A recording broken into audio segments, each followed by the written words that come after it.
to our very first Empire Builders Masterclass live stream. This is exciting. Woohoo! Yes, very exciting. Yeah, got Honorée Quarter, the one and only. How are you? Good. I have Lucas Marino, the one and only. How are you? Well, I'm doing better than I was before the live stream, because before the live stream, I didn't have this beautiful Princess Leia look going. I think it's a good look on you. I think you can carry it off. Yeah. For those other streaming nerds out there, I did this to try and cut down on like sound coming into my mic, but I realized I had the system set up to not do that. But I'm just being one of those people that I want to look like Joe Rogan when I grow up. I think that's what it is. Nice. Yeah. So I'm gonna put you out there for just a second. You ready? Yeah. What's this? It's a book, Lucas. It is a book. For those that don't know yet, this is a real boy. Yeah, it's a real book. A real book now. This is Honorée's most recent publication. Was released on Monday. Yeah. Find it in all the wonderful places to buy books, including Amazon. Yes. It's called. Actually, it's exclusive to Amazon right now. Oh, I did not know that. Amazon. Belay my last Amazon. I'm sorry. Yeah.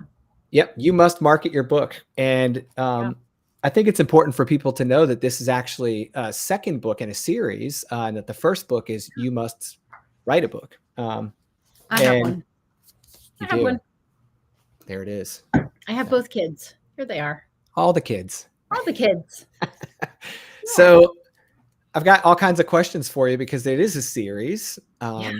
Obviously, this is about helping people write books and then helping them market books. And the thing that brought me to you and introduced me to you was You Must Write a Book, that book. And so I think that and you can correct me if I'm wrong here, but the motivation to write that book was to help other people gain the confidence, the knowledge, and the abilities to go out and get their book written. Is that correct? That is correct. That is correct. Right. Yes.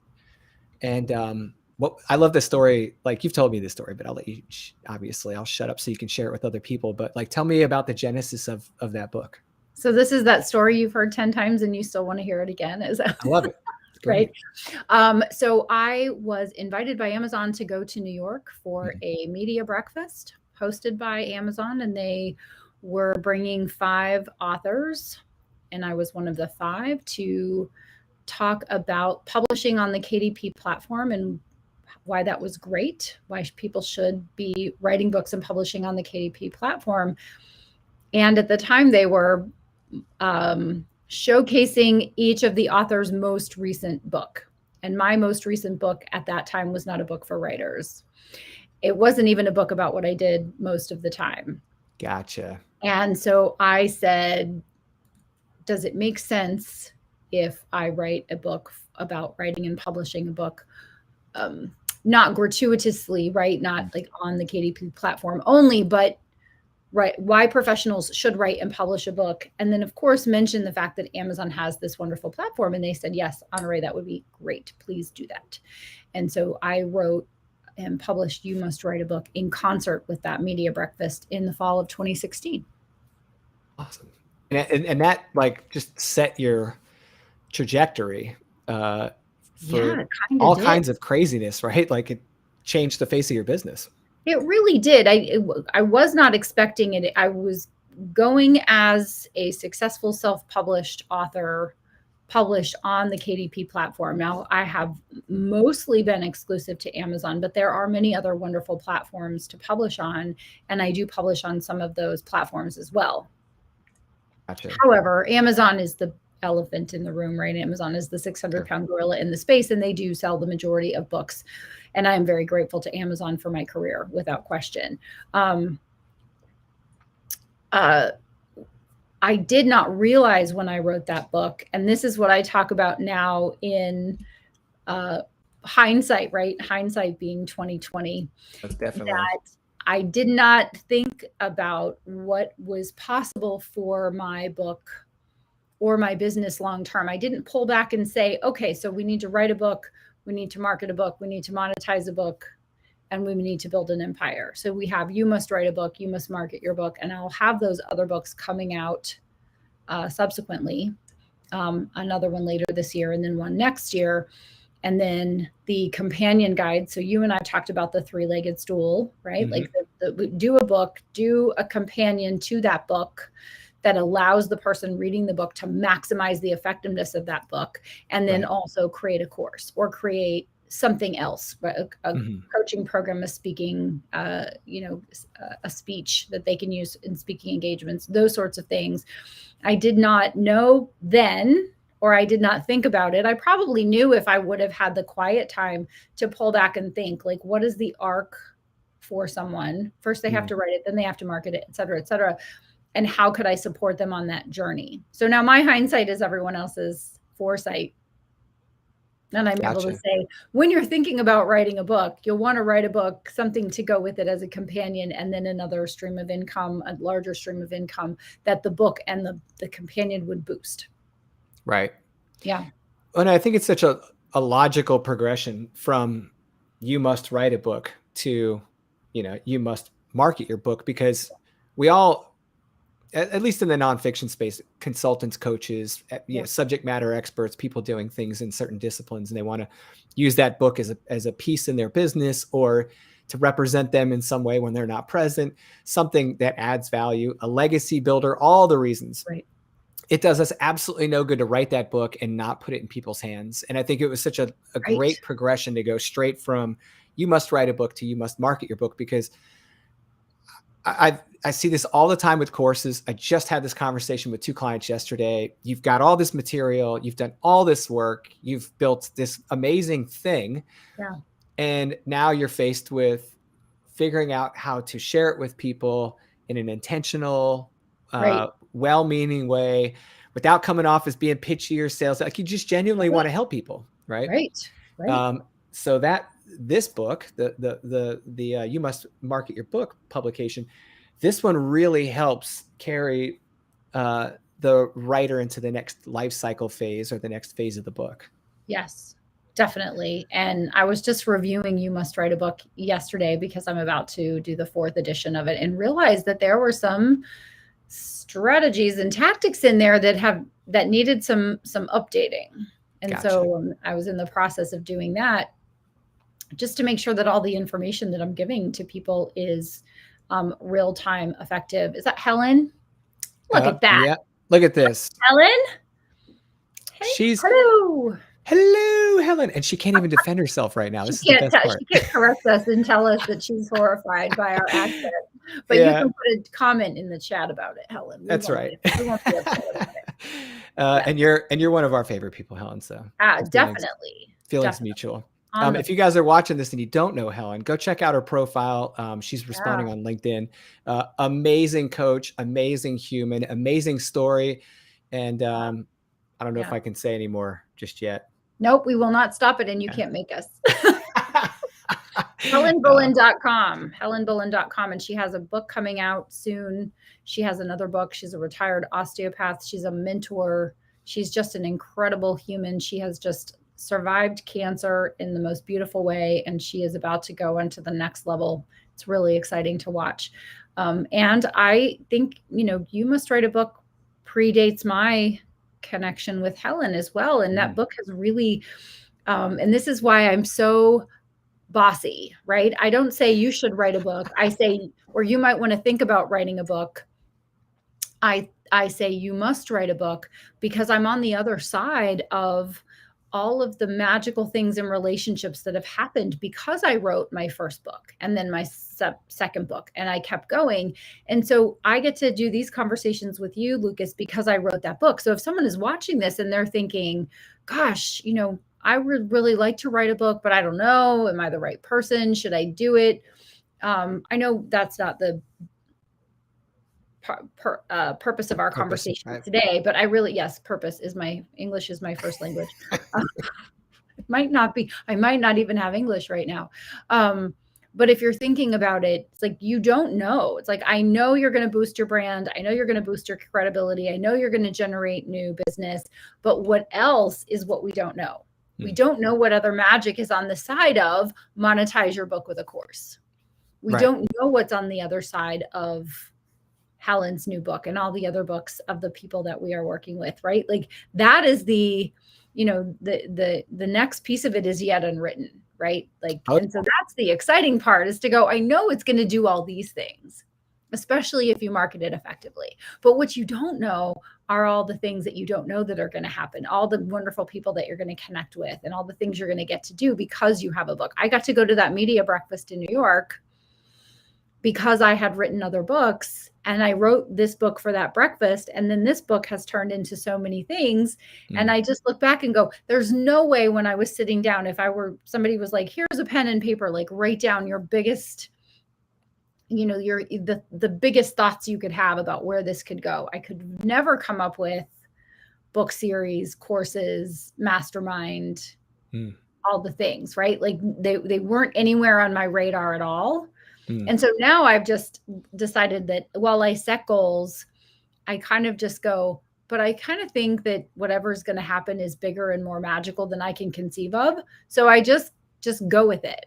Right. I do my part. I write the book and I market the book. And then I kind of just let all the other wonderful things happen on the other side of it. I love it. I mean, when I hear your story and I get to live like vicariously through your experience there. I know, can you see all the comments in the chat? Yeah, I kind of have to put these on. There you go. There we Put go. on the glasses. Put on the glasses. Yeah, when you look at that, it makes me realize that anyone's hesitation to share what they've created really does a disservice to not only to other people that could benefit from that message, but it takes away from their experience in their own business. It's got nothing to do with the sales when I'm talking about this stuff. I'm just talking about the experience you have as a human doing this. It's amazing what that book can do for you. So you're about to find out. Oh my gosh. I'm not ready for all that. You hear it here first, people. You are ready. You are ready. And you'll look back a year in the future, and 2 years and 5 years and 10 years in the future. I mean, you must write a book is from 2016, which as the crow flies even feels like a long time ago, right? Even if we were like, let's just transport ourselves, like, gosh, that's a long time ago. And a lot's happened. A lot's happened personally, professionally, and in the world.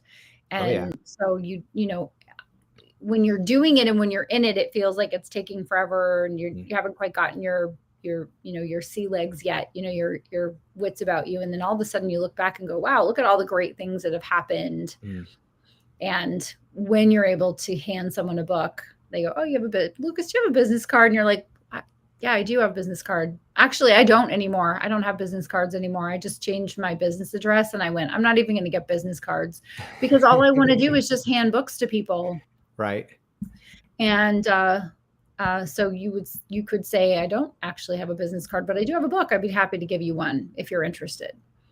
Wow. Boy, having a book is a great conversation starter for sure. Yeah, absolutely. So I'm going to ask you a little bit of a detailed question. Great. It's about the experience of like, okay. And in some ways this relates to like your experience with your first book. So you publish this book. Yeah. You finally get this physical thing in your hands, that everything's posted, it's ready to rock. And you're sitting there looking at this thing, and you're like most entrepreneurs, you're somewhat still alone, right? Yes. Now you're alone with your book. Yeah. Like here we are. Right. And it's like, where do how do I take that first step? And I think that the people that have been selling products, have been building and selling digital things, they're already comfortable with that progress, that move to the next step. But like one of my bigger concerns was, and I've been selling courses for years, is a book's different. It just is. I don't sell physical products. Like even as a coach, a consultant, the whole meeting someone, talking to them about what's going on in my life, whether I can help them or not, it's a totally different thing. And so for me, when I stepped back and I thought, well, I'm going to write this book, then what? I was like, well, dude, you're going to have this thing, and it's going to change not only like it change the things that happen in your life, but it's going to change the way you conduct your business to a certain degree. You're going to have to adapt a bit. So I think that one of the benefits to these books, like if I didn't know either of us and I was looking at like a resource, this gives you a companion.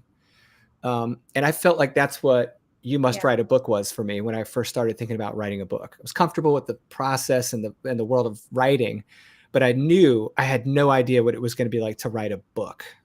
It's a totally different thing. So Sure. maybe I market other things, but I'm not, an expert on marketing books. So I needed to learn the way to look at that product or that thing differently than the other things in my business. Can you talk a little bit about like what that experience was like for you? Like you stepped off for that very first time into this like kind of Oh, unknown, you know? yeah. So the very first book, my first book marketing, all I had were the words of Mark Victor Hansen. So this was in the middle 2000s Mm, when I published my first book, and indie publishing was just called self-publishing, and bless your heart, right, for doing right. it. But I had a little bit of guidance, and so my book was certainly not what I produce today, but definitely not horrible.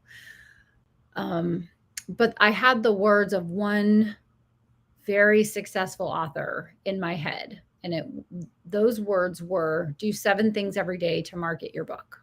Mm, This was Mark Victor Hansen. So in case you're wondering, like, who's the author? It was Mark Victor Hansen, who is the co-creator with Jack Canfield of the Chicken Soup for the Soul series. And I met him at a conference, and he was the one who originally said, you must write a book. Like, everyone's a coach and a speaker. Everyone is blank, insert blank, whatever your profession is. There's so many people that do that. So what's your differentiator? Well, it could be a book. That was his whole point, is everybody's a coach and a speaker, honey. You must write a book. right. Okay. So what could possibly go wrong? Well, as it turns out, there are quite a few things. Turns out there are quite a few things that can be ineffective when publishing a book.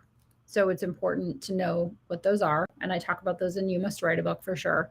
But what you're asking me is, what did I experience? And what I experienced was actually better and more than I would have if he hadn't said, do 7 things to market your book every day. Because I also did some research into what his 7 things were.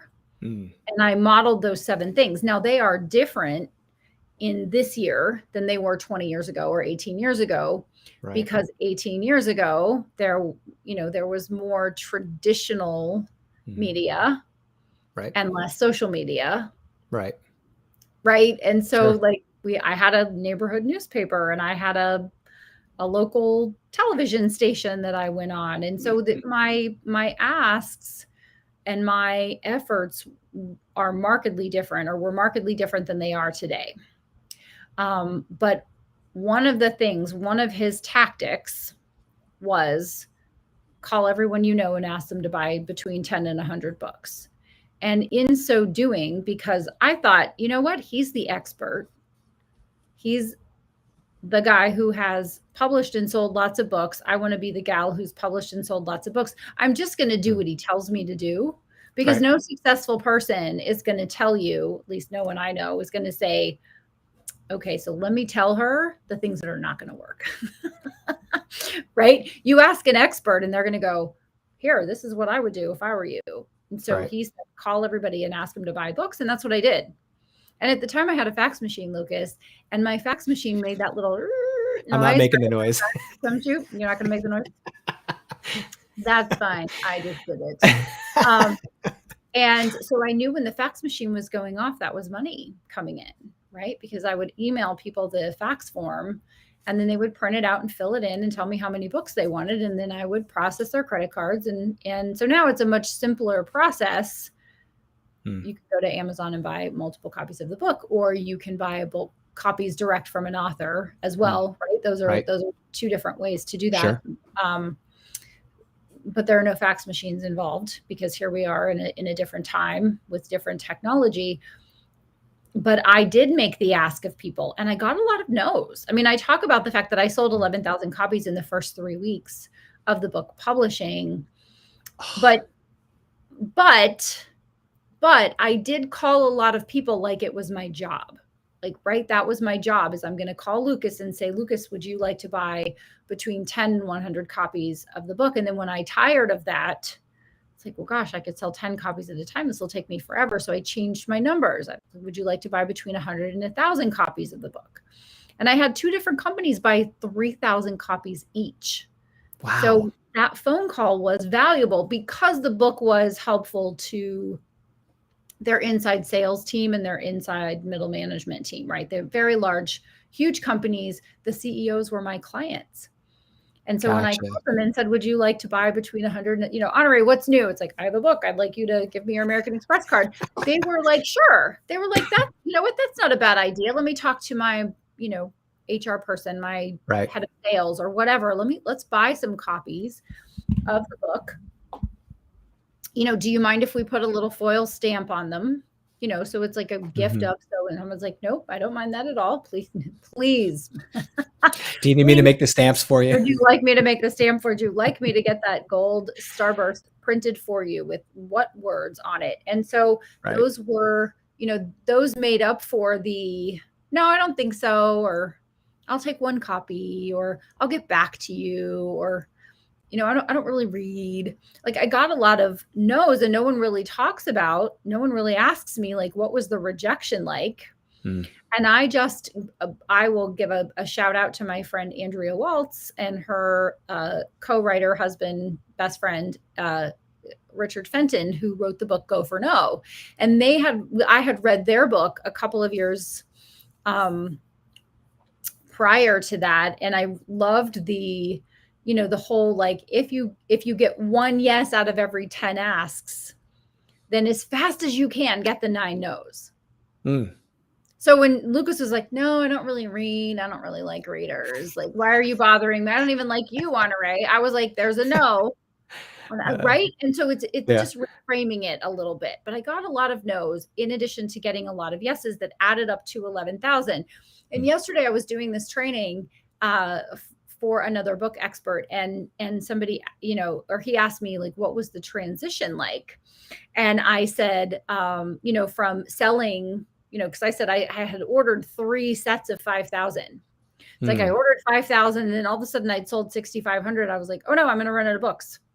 And so I ordered another 5,000, and then I, got it. It was like, oh no, I'm going to run out of books. And so I ordered the third 5,000. But once I got to 11,000, there were an awful lot of trips to the post office in there. Like, I had to get the books, and then, hi, Sabina. Hi. I had to repack the books. I had to sign them, right? They all wanted autographed copies. Well, signing your name 11,000 times is an interesting, it's interesting. It's tiring. And also it's such an honor, but I had a big table in my dining room at the time. And so the books, right. And my daughter was helping, and I would just take the box of books out and sign them, and then put them in stacks with stickies on them, and then find the right size box to do the mailing, and then create a mailing label. And you got to print a mailing label so it looks professional and all the things. I'm waving back. I see you. And so all of that was the fulfillment side. And so, like, once you sell a lot of books, at least once I sold a lot of books, I had to go into the fulfillment. Now, unless somebody wants a signed copy, fulfillment is faster and easier than it was, back when I did it, when the earth was cooling, right? But I stopped selling, not entirely. I didn't, not marketing entirely, but I did have to take a break from, would you like to buy books, and downshift into label making and packing and shipping and signing and fulfilling the orders. However, I had sold 11,000 copies of the book at almost retail, which was $14.95. And so I had also made a significant amount of income, and I was really grateful for that. That's amazing. That whole story just changed my entire thinking about the power of the book, because I never considered any of that a reality. Like, because you just don't have experience with that as a person who doesn't happen when you pass out 11,000 business cards, right? No. And so then the people were getting the books, and the really fun part was when some random person that I would never have otherwise met with would reach out to me. I'd get an email or I'd get a phone message, and someone would say, I read your book and I'm interested in working with you. That's cool. And a lot of times people can point to, so-and-so gave me your book, or this person recommended your book. But what will happen over time, more and more often is when I will always ask someone, whether they join my email list or I'm talking to them on the phone or we're doing a discovery call or however we're connected, I'll say, how do we find each other? And sometimes it's like, I don't even know. Sometimes it's like, I don't even know. It's like, I read your book and here we are. Right. So the book is the culprit, right? The book Right. gets the blame or the credit, depending on how you look at it. But they don't know. They're like, I actually don't even know how I got your book or where I got your book or who recommended your book or what recommended your book. Because there's Amazon recommendations. Right. There are, people mentioning them in threads. I'm looking for a book to read. What should I read next? All of those things come into play. And so it's really fun to kind of trace back how someone enters your universe. Yeah, I mean, I've even had the same conversation with you. I met you through the book and subsequently joining your courses because you have such a great live Q&A offer with your courses. Mild plug there as a course guy. Checks in the mail. Always have the live Q&A. Because you never really know what's going to happen when you do that. But I still to this day cannot remember exactly how I got your book. I remember it was either a podcast or I found you on a search. Somehow I came across your book. Now, this is the power of that product, right? We weren't running in the same circles, didn't know a lot of the same people. It was no referral. There was no one like, hey, I hear you want to write a book. Check this out. It was just the power of your marketing. And no, she wasn't spam marketing. She wasn't just blowing all kinds of ads out there. We got one from, how much of your book referrals come from social networking? I'm going to put this one up. This is from Wayne Barfield. Wayne, I want to ask you a question back. What do you mean by social networking? Do you mean by me going out and handing out my books at networking events, or do you mean social media as in Facebook, Instagram, LinkedIn? I'd love you to throw in a second question there so I can answer the right one, because social networking, my brain scrambled a little bit when we put those two words together. So why don't you finish your thought while Wayne is crafting the next, because you said we were not in the same circles. I think only Denny is our main social media.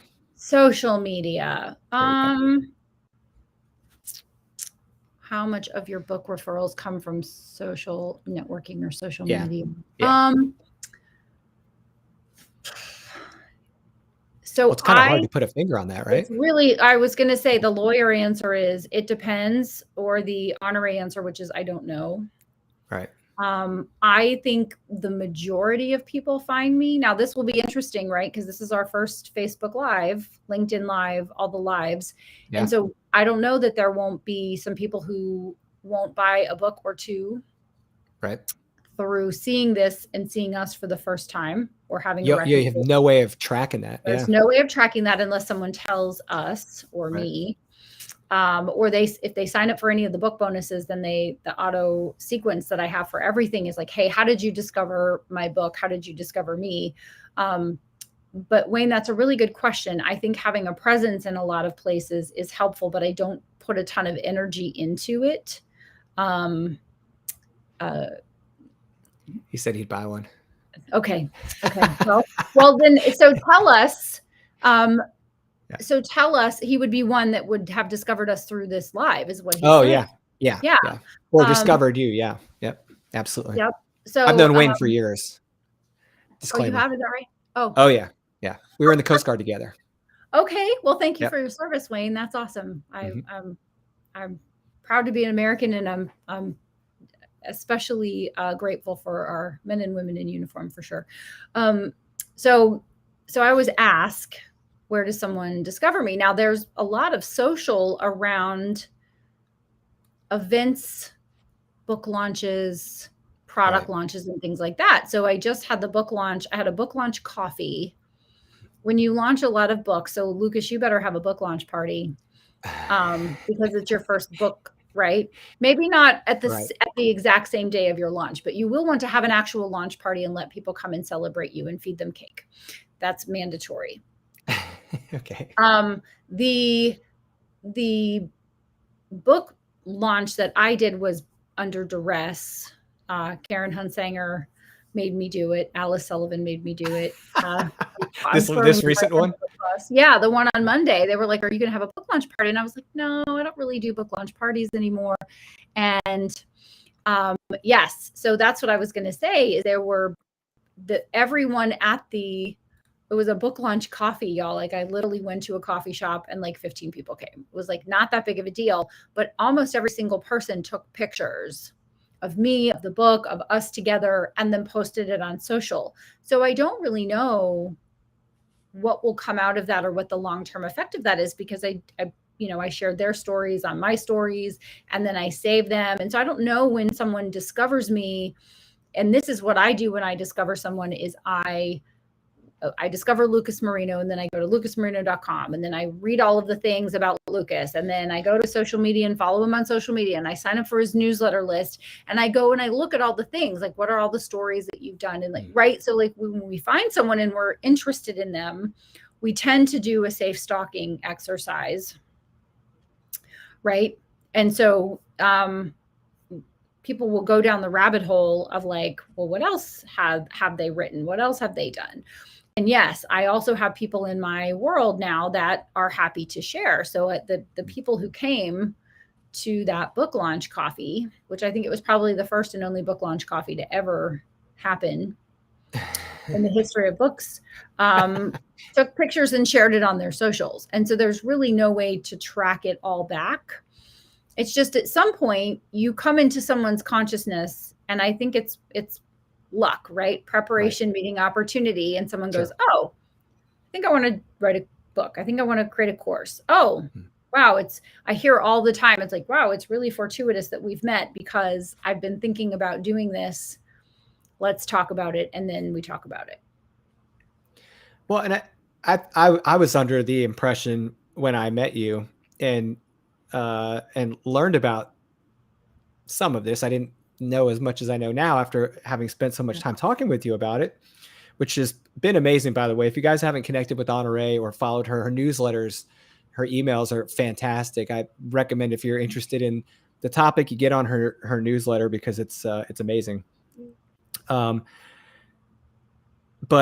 it was eye-opening to me how much I didn't think this would matter for traditionally published authors. I was completely unaware of the role that a person as an author plays in marketing their book, whether they're traditionally or self-published. And I thought that there was a big difference, but in some cases there aren't, right? So I think that had I gone traditionally published first, I would have been in just as much need for this conversation and this type of advice as if I had self-published.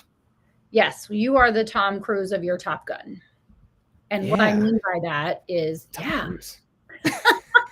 is that when someone publishes a book, when someone stars in a movie, when you are, when you're the face and you're the creator of your product. What a face. What a face. Yes. Then you are the engine. You are the engine. So you have to show up and promote your movie. You have to show up and promote your book. Now, there are things that other people can help you do, but you are the main character of your story. And in a lot of authors, I think, want a publisher so that the publisher can do all of that. Yes, he is. I'm seeing the comment. Yes, the chat is fantastic. I love it. You have to show up and do the heavy lifting. You are the long pole in your tent of marketing. There are things that can be done for you, but you have to be the driver of those things. And so if you get a traditional publisher, you get a hybrid publisher, you're thinking, oh, well, they're going to do the hard work. And they might do the hard work of the publishing, which no doubt is work, right? To make sure that everything, all your I's are dotted and your T's are crossed and you don't have a typo on page 1, right, Helen? Or is that just me? Yeah. Is it supposed to be this word? No, it's not. Thank you. It's fine. Right? Typos are pesky little suckers. They happen. What's the difference? What's the difference? It's the same. It's exactly the same, except it's not. you can have a lot of help, but ultimately the onus lies on you. And if you have a traditional publisher that's interested in publishing you, it's because they think you can market and sell a lot of books, right? So Right. ultimately the publishers are expecting you to market your book. You are expected to market your book. No one is going to market your book for you, although there are lots of people that can help you. Your advanced reader team can help you. Your friends can help you. Other authors in your same genre, if you know them, can help you. You can stack the deck in your favor. Mm-hmm. Absolutely. But I still have to get out of bed and do a podcast. I still have to leave my house and go do a speaking engagement. I still have to create the content. I still have to talk about the book forever. Otherwise, it will not sell and it will not help people. And so this is where maybe we can help people, Lucas, is because I think there is this stigma about selling. Yeah, but huge. Jeffrey Gitomer says people don't want to be sold, but they love to buy. And if you find the solution in the form of a book to a problem that you have, or you want to make sure that you're capitalizing on an opportunity, aren't you totally psyched when you find a book on that topic? Oh, absolutely. Especially if it's one I can like immediately relate to. Yeah. I'll put them up there. Yes. Yes. Oh, good. Put it up here where I can see it. Yes. So I think that writing your book helps prepare or give you tools for marketing your book. It can if it's done well. That's correct. Well, yes. And if you don't mind me plugging having someone help you. I mean, if I had done this on my own, I would have learned far less about what it means to develop and market that book properly than had I sought out the expertise of someone like yourself. And I think that, you can absolutely learn a ton about marketing your book if you use the force multiplier of, having someone in your corner, whether it be a coach or a publisher or somebody. Yes. Somebody. It's a great point, Wayne. Yes. So your point about sales, that is like absolutely at the heart of a lot of the issues for a lot of people out there. I'm definitely one of them. I'm a people person. I love to be with people, but like you said, Jeffrey Gitomer says very wisely, right? Like people love buying. They don't like being sold to. I'm paraphrasing. Yes. But I think the other part for me was not with the book necessarily, but just with products, period.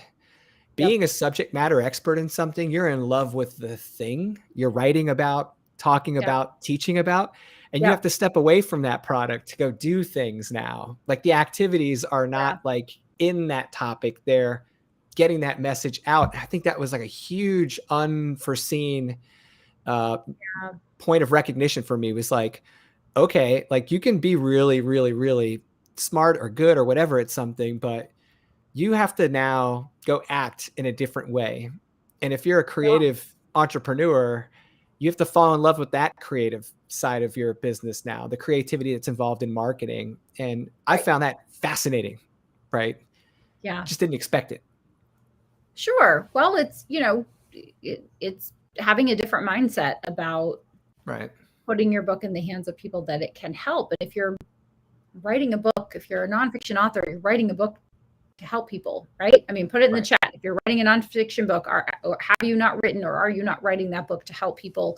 The answer is yes. I wrote You Must Market Your Book because I wanted people to feel free to market in ways that fit with their personality, with their book, with their time, with their money, with all the things. I wanted them to feel free to not do the things that they didn't want to do because they hate doing them, and feel empowered to do the things that they wanted to do that would work for them, and to know the difference. And I want to help authors to sell more books, because the people that are readers read voraciously. And there's someone out there right now that's going, I really need a book about turning my book into a course. Wonder if there's a book on that. And if you don't market your book, then nobody knows. Nobody knows about you, and they don't know about your book. Right. And that's just a bummer. That's a missed opportunity, because this would be a missed opportunity if I hadn't written You Must Write a Book. And if I hadn't written my first book, I certainly wouldn't have written You Must Write a Book. Right. So I love what Helen is saying. Yeah. I just thought it would just sell. Yes. And you know what? That does happen. I Yeah. mean, one in a bajillion times, somebody just writes a book and puts it up, somewhere on Amazon or somewhere, and it just sells. Right. For some reason, it's born under a lucky star or something, and it just sells. But most of us, mere mortals, have to talk about our book and get it in the hands of people, and just keep getting it in the hands of people. Right. And when I unpack Helen's statement, she says 2 or 3 key things here. She went out and sought resources to help her. Yeah. Especially as a solopreneur, guys, or even if you're just, maybe you're not a solopreneur, maybe you're an entrepreneur that's grown a team now, but you're still in many ways very much kind of isolated in this process. Yep. But having those resources and that support helps you get focused, and it helps you bounce your goals and objectives off of a different baseline than you walked in with, Sabina says that her goal was to help people. She definitely learned the power of income streams and diversifying. Yep. Yeah, that was a little eye-opening for me too. Diversification piece.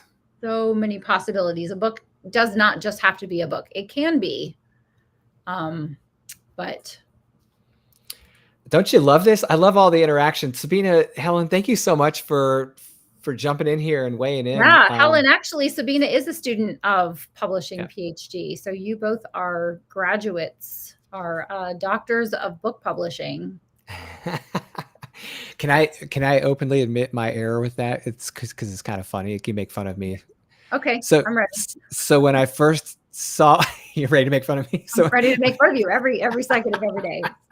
So when I first saw Honorée's course, Publishing PhD, I thought, oh, is this for publishing my dissertation as a book? Like, because I had my doctorate, and I was like, this is what I'm trying to do. Yeah. And I jumped in there and I'm like, oh, I'm so stupid. No, it's a logical jump because you have a PhD. So you look at things through that lens. By the way, it still works. Like, it wasn't like I got in there and went, uh-oh, this isn't the right thing. May I please have a return? I got in there and went, oh, all right, I'm just going to keep this to myself until I can talk about this. Right. Nope. You're among friends, as Sabina is saying. Yes. Yeah, it was pretty funny. I had this moment of realization. I was like, all right, I'm just not going to share this. And then I told Honorée later, and she's like, oh, you poor thing. Bless your heart. I'm glad you found clarity. Yeah. I'm glad you found clarity. Yeah. So, I mean, we've got so much unpacked here. I think one of the bigger, like, overarching concepts at play is that there's so much that you don't know when you're first stepping into this, but you shouldn't feel concerned about that. Like, there's so many resources, and it spans all different ranges. You could get somebody, I mean, you could pick up a book for, under $20. You can go enroll in a course. You can seek out an expert to be your coach or your consultant. You've got so many different ways you can do this.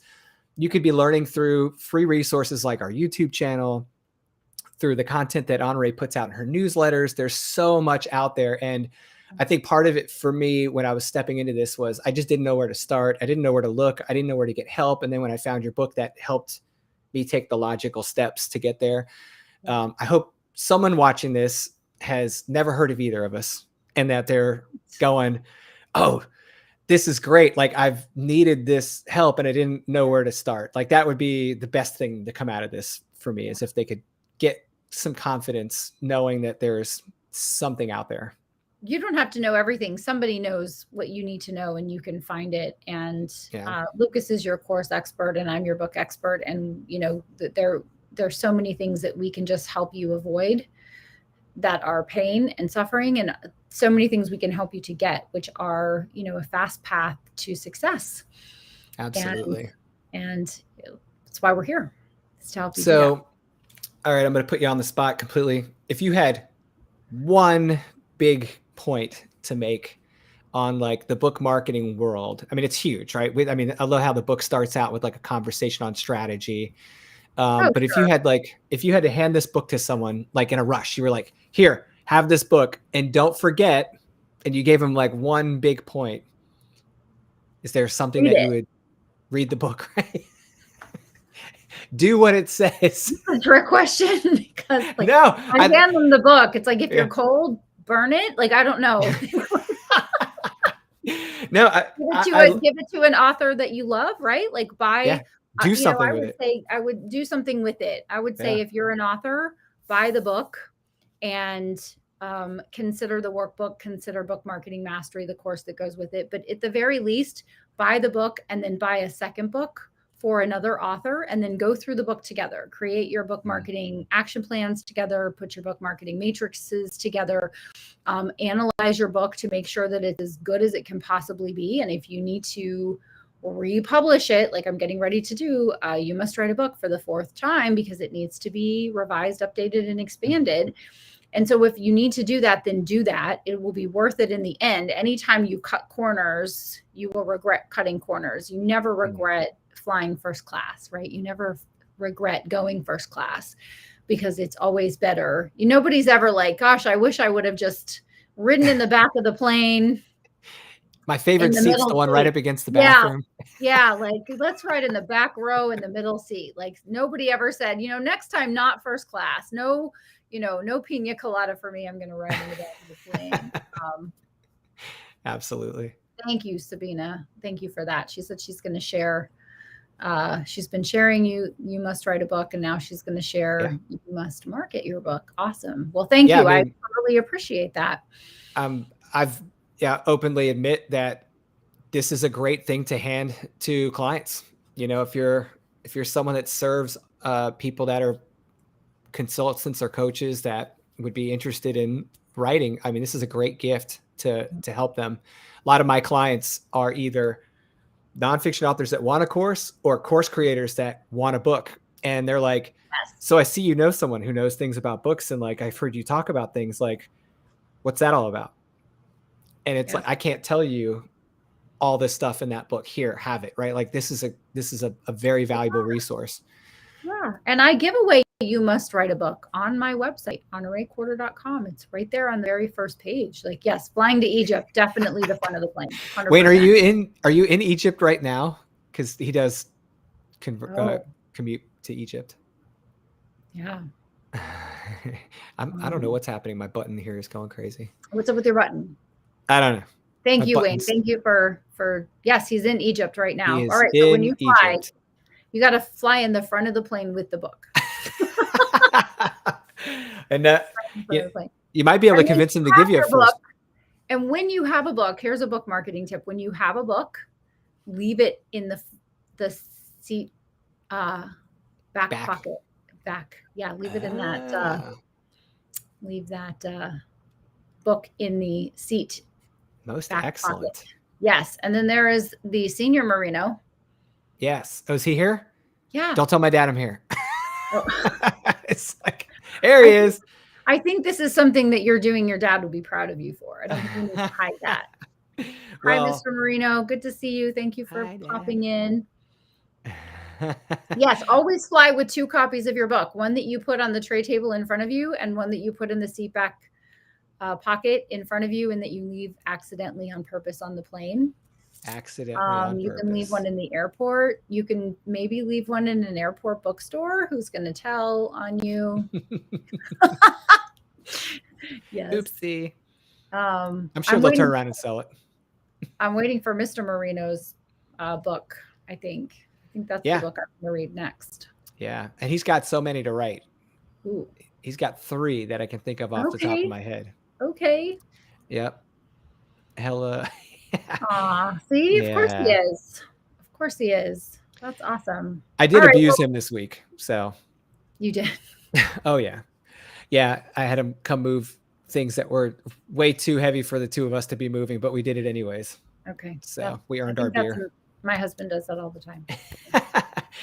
Okay. So Honorée, if I could just close with one point, something that you may not have, there he is. Oi.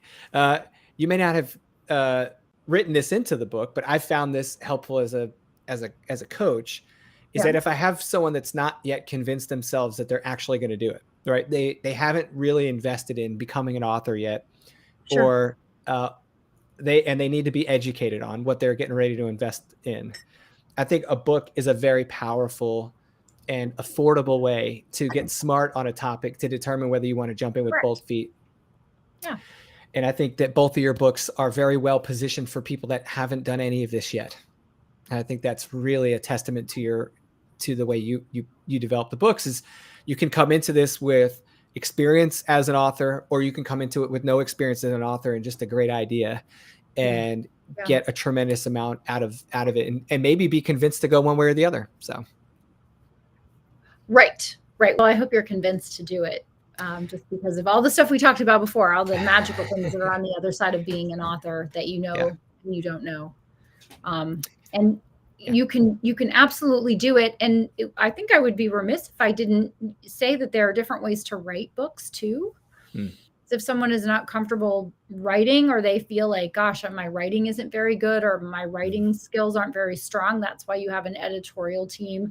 That's why you can have a ghostwriter if you want one and you can afford one. Like, a lot of people use ghostwriters, and a lot of people, myself included, rely very heavily on editors. And so you don't necessarily have to feel like I'm going to write my magnum opus and I'm going to do it perfectly on the first try, because every manuscript comes back looking like a crime scene, right? It looks like that paper that you turned into your 10th grade English teacher, where they just like broke the pen over the manuscript, right? Over your report. And then it goes back to a proofreader, and then it comes back again with all of the mistakes and the errors and everything that was missed the first time. And that's just part of the process, is setting your ego aside and recognizing that you're the subject matter expert. You need to get the stuff out of your head and on paper, and then rely on your editorial team. And maybe that's just a topic that we'll cover in the future, is like, what is that process really like? And how humbling is it? Well, you've been through it far more than I have, so you may be numb to some of it, but I felt every bump this time.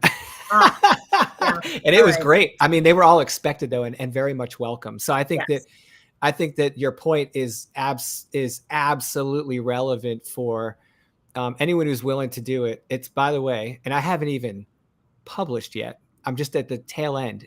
I'm already saying it was worth it. It was absolutely worth the experience of going through all of that, because if anything, it's already firmed up what I do in my business outside of the book. So it's convinced me to think differently about the way I conduct my business, the things I do in my business. And all I did was write a book about what I would recommend to people, and just the experience of working with other professionals from outside of that world and getting their feedback was tremendous.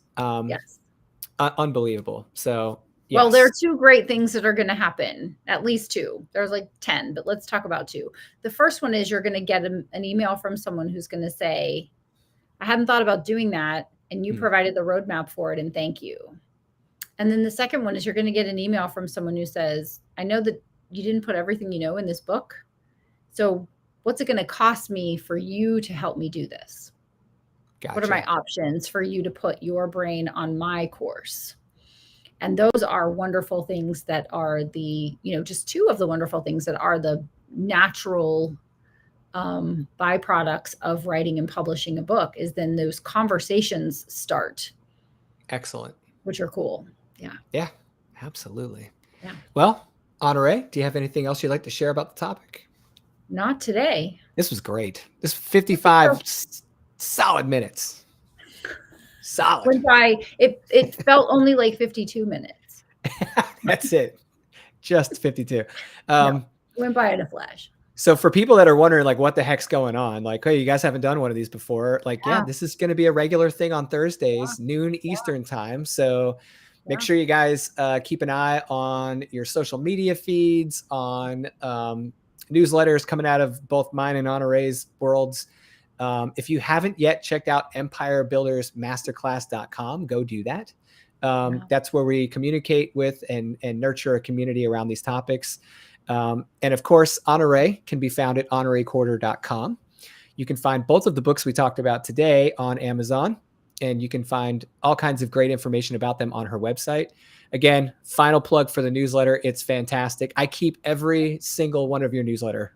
That's amazing. That's amazing. It's so wonderful, because I started doing something. If you all have newsletters and you do them pretty consistently, at the end of the week or the end of the month, like, do a recap. So I send out if you miss Monday, Tuesday, Wednesday, Thursday, or Friday, like here's the links to all the newsletters. And I get thank yous for the recaps. Yes. Like they don't even say anything. They're just links, but I get people that are like, thank you so much. And so do a recap because people don't always have time to go and read your newsletters, but they want to, right? I save your emails, Lucas, because they're always like so full of such amazing things. There's some newsletters that I get that when I get them, I'm like, ooh, this is my time off for good behavior reading. There you go. Right? I get to go read this. So thanks everyone. Thank you, Sabina and Helen and Charlie and Wayne. And what time is it in Egypt? I don't even know. Who knows? What time Wayne it knows. Is. But he does. Well, I hope this is not insomnia.